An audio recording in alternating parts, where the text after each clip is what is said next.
빌립보서는 다 아시는 것처럼 사도 바울이 감옥에서 쓴 편지라고 이야기 드렸죠.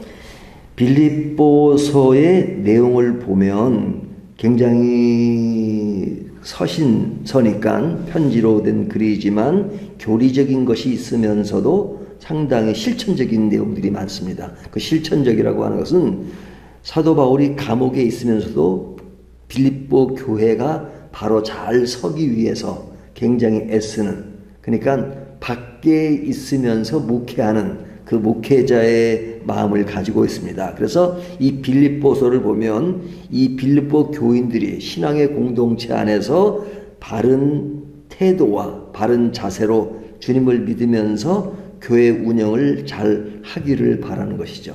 근데 그 말하는 마음을 상당히 어떤 교리적이면서도 원리적인 차원을 같이 겸비해서 이야기하는 것을 볼 수 있어요. 그래서 오늘 본문을 보면, 오늘 본문은 특별히 강조하는 것이 뭐냐면 그리스도의 마음을 품으며 그런 가운데서 신앙인의 삶과 그리고 교회 운영을 잘 하기를 원하죠. 그 기초가 뭐냐면 그리스도의 마음을 품으라는 겁니다. 그래서 5절을 보면 너희 안에 이 마음을 품으라 곧 그리스도 예수의 마음이니, 이 전제가 뭐냐면 예수 그리스도의 마음을 품는 그런 전제, 그 원리 안에서 지금 하나님의 교회가 잘 이루어지기를 바라는 거죠. 자, 그렇다면 그리스도의 마음을 품은 자세가 뭐냐? 첫 번째로 이야기하는 것은요, 5절부터 11절까지 말씀이 그것을 강조하는데 예수 그리스도의 겸손과 섬김을 얘기합니다.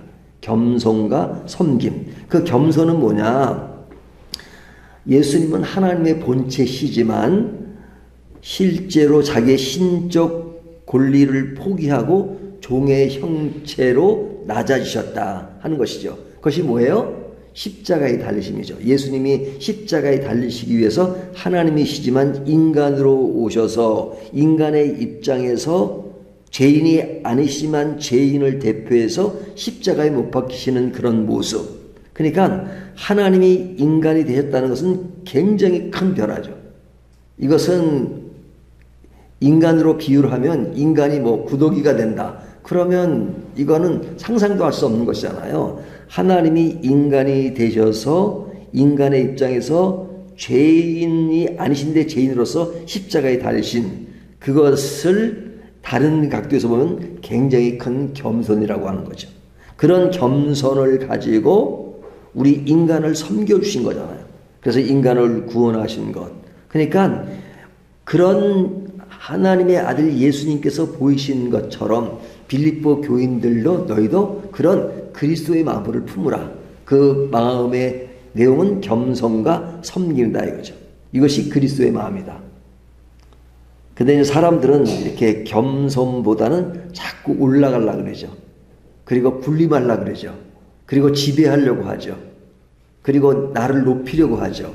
하지만 예수님의 마음은, 그리스도의 마음은 겸손과 섬김이다 하는 것입니다. 두 번째 이야기는 2장 12절부터 13절까지 말씀을 보면요. 그러므로 나의 사랑하는 자들아 너희가 나 있을 때뿐 아니라 더욱 지극히 나 없을 때에도 항상 복종하여 두렵고 떨림으로 너희 구원을 이루라.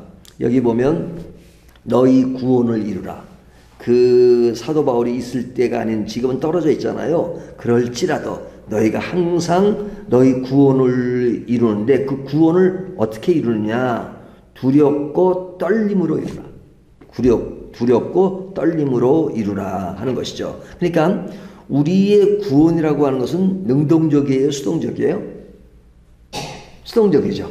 내가 잘나서 구원받은 것이 아니고 하나님이 나를 구원해 주신 거니까 수동적입니다. 그러니까 내 삶도 수동적으로 살라는 것은 아니에요. 은혜로 입은 구원을 기뻐하며 감사하며 더 적극적으로 삶 속에서 실천하며 살기를 원하시는 거죠. 그런 의미에서 구원의 조건은 수동적이지만 구원의 자세와 구원의 태도는 능동적이어야 돼요. 적극적이어야 돼요. 그래서 여기 보면 두렵고 떨림으로 너희 구원을 이루라. 그런 것이죠. 그러니까 이 구원이란 말은 제가 이 말씀은 가끔 강조하지만 이 구원을 말할 때는 조건으로 이 말을 하는 것이 아니라 열매로서 얘기하는 겁니다. 그래서 두려움과 떨림으로 구원을 이루라 하는 것은 좀 더 구원을 구체적으로 얘기하면 세 가지로 말씀드렸죠. 첫 번째는 칭의, 두 번째는 성화, 세 번째는 영화. 그러니까 칭의는 하나님이 내가 죄인에도 불구하고 나를 의롭다고 칭하는 것을 칭의라고 하잖아요.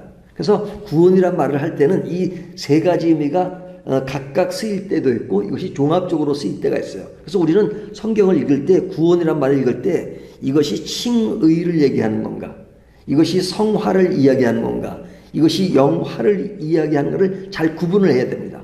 이것을 구분을 못하게 되면 완전히 교리적으로 다른 해석을 하게 돼요. 그래서 여기서 두려움과 떨림으로 구원을 이루라는 말씀을 만약에 칭의로 생각한다면 두려움과 떨림으로 구원을 받는다, 칭의가 된다. 그러면 이것은 하나님의 은혜로 되는 것이 아니라 인간의 노력으로 되는 거잖아요. 두려움과 떨림으로. 그러니까 여기서 말하는 구원은 칭의가 아니에요. 그럼 뭐냐? 성화. 성화는 거룩하고 흠없이 자라나는 것. 하나님의 은혜로 부르심을 받으면 이제는 거룩하고 흠없이 자라나는 과정을 성화라고 하잖아요. 성화된다 그러잖아요. 그러니까 여기서 말하는 구원은 성화를 말하는 겁니다. 그러니까 두려움과 떨림으로 이제 구원받았으니까 구원받은 사람으로서 점점 성숙해가고 자라가야 한다 하는 겁니다. 어떤 자세로? 두려움과 떨림으로. 우리가 칭의를 받는 것은 두려움과 떨림이 아니라 감사함으로 받아야 돼요. 내가 한 것이 아니라 하나님이 해주신 것이니까. 하지만 칭의로서 다음 단계로 나가는 우리는 거룩해져야 되는데 그 거룩함은 어떤 자세로? 두려움과 떨림으로. 그러니까 불안하고 초조하는 말씀이 아니라 항상 그런 내 자신에 대해서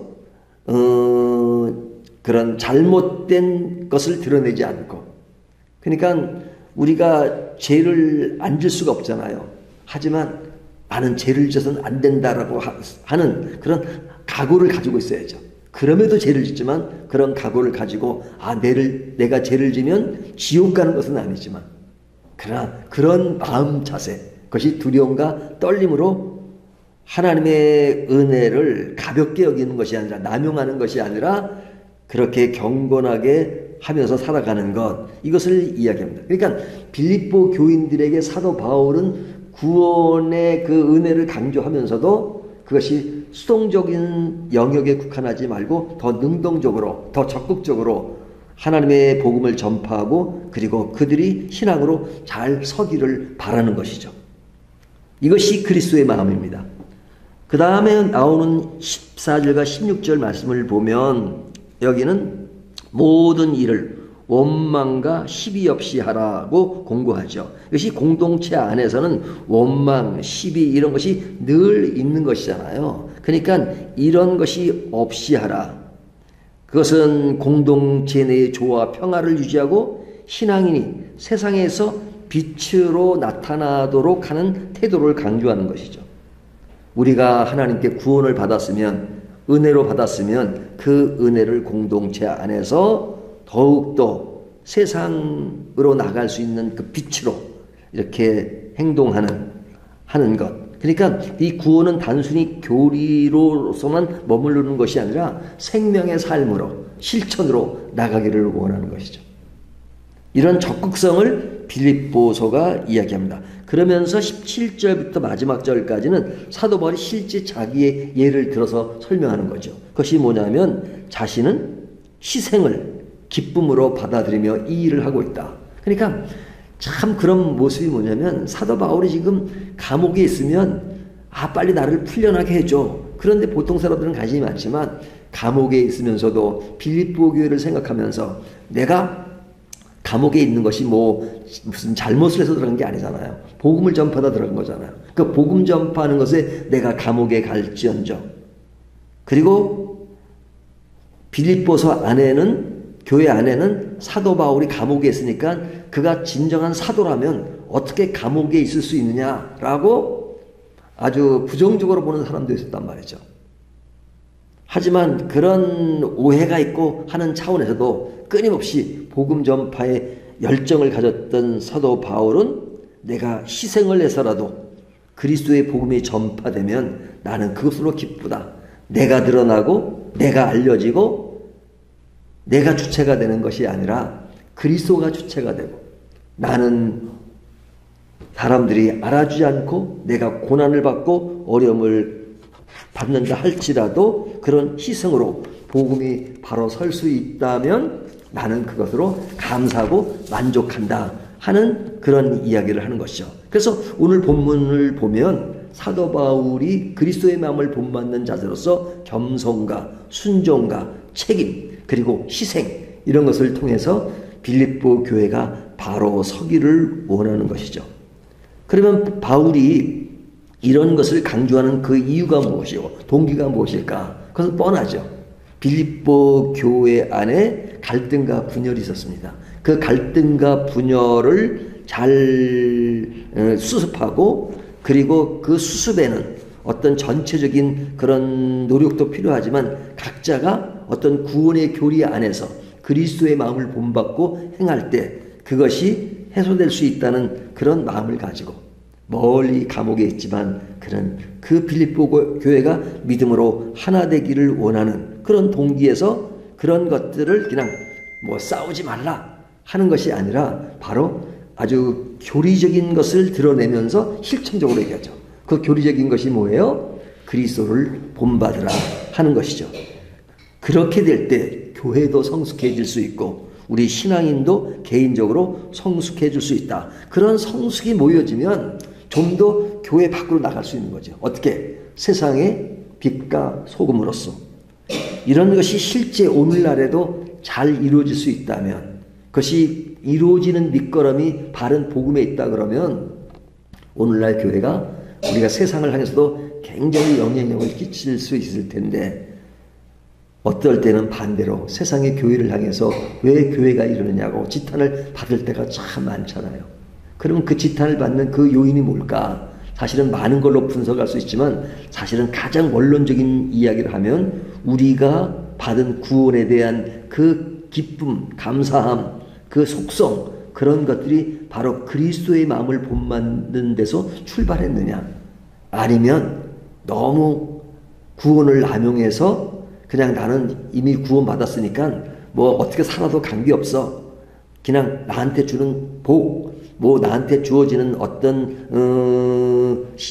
힘 이런 것이 나에게 중요해 라고 어떤 기복적인 요소가 나를 지배하고 구원이 하나의 그런 자기 자신을 위한 조건으로만 인식한다면 개인 신앙적인 성숙도 약해지고 교회도 약해지고 그리고 세상으로 나가는 빛과 소금의 역할을 더 할 수 없는 것이죠. 그런 의미에서 우리의 구원관에 대해서 우리는 어떤 자세와 어떤 느낌과 어떤 확실한 그런 확증을 가지고 있느냐 하는 것을 다시 한번 생각하게 합니다. 오늘 이 말씀을 가지고 아주 원론적인 얘기지만 이 원론적인 이야기 속의 핵심인 그리스도의 마음을 다시 한번 점검하는 저와 여러분이 되시기를 주님의 이름으로 축원합니다.